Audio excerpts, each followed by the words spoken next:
Are the failures of leadership down to you, Boris Johnson? Prime Minister, are the failures of leadership down to you?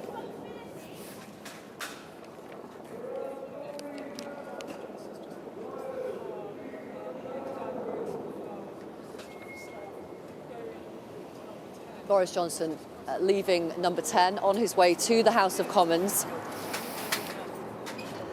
to make his statement to colleagues in the Houses of Parliament. Finally, we've had the Sue Gray report published today, her interim report, her scaled-back report, her limited report.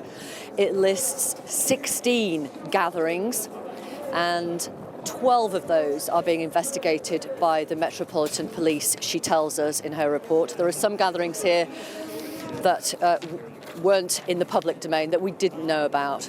For example, 14th of January 2021, a gathering in number 10 Downing Street on the departure of two number 10 private secretaries. Let's go back to my colleague Nick Eardley, who is in the Houses of Parliament. Nick.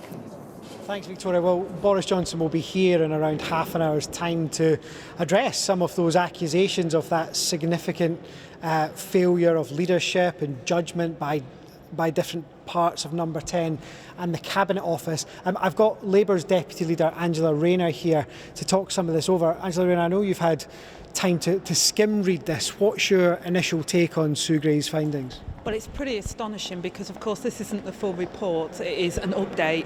And of the 16 allegations of gatherings, 12 of them are now being investigated by the police. I don't know how Boris Johnson has got the nerve to even turn up at Parliament today when you think about the key workers who lost their lives over that period. They couldn't have their families couldn't even have a farewell and have a proper funeral for them.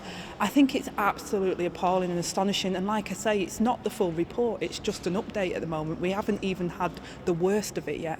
One of the things this report talks about is the significant learning can be drawn from these events and addressed immediately in government. What do you think should happen now? Well, the first thing is that Boris Johnson has to go. I mean, that is the significant learning from this, is that the leadership was completely lacking in number 10. You know, there's allegations of partying in the actual flat in number 10 as well. And Boris Johnson has clearly presided over this situation where they felt that the rules didn't apply to them. So I think the significant learning there is, first of all, have a leader that doesn't think they can lie and joke and get themselves out of what is a very serious time. You know, this country hasn't been through anything like this ever before, and people gave up, sacrificed so many of their liberties to protect each other. And at the time, the Prime Minister was obviously partying and think it's all a big joke. Well, it's not. And that's a learning. First of all, you need to get rid of the Prime Minister and put somebody in place who is going to look after the country rather than look after themselves. The argument we have heard from Boris Johnson and from his team in the past is that these were events attended by people who had to be in the office anyway, and they were already mingling over the course of an afternoon. Now, this doesn't go into specifics on certain people, but would you be content if Boris Johnson announced a change of the culture in Downing Street, perhaps a change of some personnel? Well, it's really important that actually to change the culture in Downing Street, you have to get rid of the Prime Minister who has allowed that culture to engulf number 10 in the first place. You know, I just find it astonishing that as a public servant, because it's an honour to represent my constituents, that he thinks he could get away with this. You know, for the public good, he has to show that leadership now, which he's never shown in his life, but he really does have to show now that if you break the rules, then you have to face consequences, and he has to restore trust in the government by doing the right thing and resigning.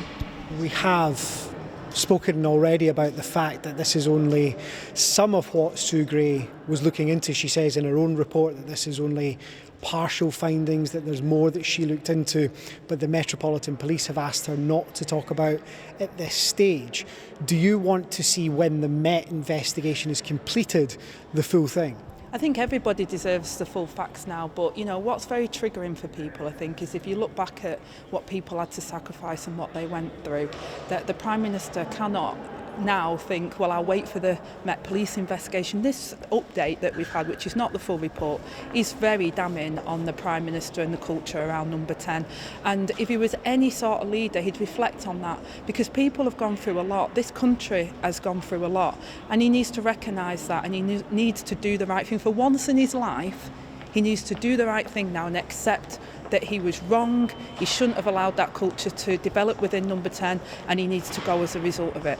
We've seen in this report some details of what the police are looking into. It includes events in the Number 10 flat. It includes events that we know Boris Johnson is alleged to have been at. I think the last time that the police looked into a Prime Minister or questioned a Prime Minister was Tony Blair over cash for honours. How damaging do you think it is for the police to be looking into something involving the Prime Minister? Well, it's incredibly damaging. Of course, when the police investigated Tony Blair, they found that there was nothing that had come of it. So, but it was incredibly damaging for the Prime Minister at the time, and I'm sure Tony Blair would acknowledge that it was destabilising. But you've got a situation here where you've got a global pandemic, you've got a public health crisis, you've got NHS workers dying on the front line, and their families weren't able to say goodbye to them at their own funeral, and yet you've got Number 10 having parties and gatherings to say, oh, good luck in your new job. I mean, it's absolutely staggering that the Prime Minister said he found himself 25 minutes at a party and he didn't know he was at a party. I mean, come on, this is getting really silly now, and it's either upsetting people or it's the butt of everybody's joke, and that's never a good place to be as a Prime Minister. And he needs to recognise that his behaviour has done a lot of damage to the office, and he's doing a lot of damage to the Conservatives as well. And those Conservative MPs now need to recognise that and do what's right for the public good and say, you've broken the rules, you've lied to the public, you've undermined your office, it's time to go. We will be hearing from the Prime Minister in the next 25 minutes or so. There's no sign that he's going anywhere. He's made it clear that he wants to fight on. His allies are working the tea rooms as we speak, trying to shore up support for Boris Johnson. If he doesn't resign, what do you do next? Well, I think it's up to the public at the end of the day, and I've been out speaking to people on the doorstep, and one of the things that people are so upset about is that the Prime Minister thinks he can just carry on as normal and say there's nothing to see here, everything's fine, let's move on to this next issue. People are not going to be able to move on until he acknowledges what he's done is wrong and takes the appropriate action, and that leaves the office so the culture in Number 10 can be restored under any political party in Number 10. Have we never seen anything of this astonishing nature before? We had the scandals with John Major before, and he dealt with it by bringing in the Nolan principles, and yet Boris Johnson hasn't even read the Nolan principles, let alone adhered to them. He really does have to go. Right, Angela Rayner, thanks very much for your snap reaction to that Sugri report. Victoria, there'll be a lot more of this, I expect, over the course of the afternoon. We are going to hear from Boris Johnson, as I say, in around 20 minutes in the Commons. It's a really big moment for his leadership because there are some really damning parts of this report that talk about the culture in Number 10, talk about a lack of leadership. Tory MPs and opposition parties like Angela Rayner's will be looking for his response, looking to whether he takes responsibility and what he says he will do to try and address it. And in particular, it will be interesting to see what Tory backbenchers think of what he says. Yeah, absolutely. And as soon as the Prime Minister steps up in the House of Commons, viewers will be able to watch him live.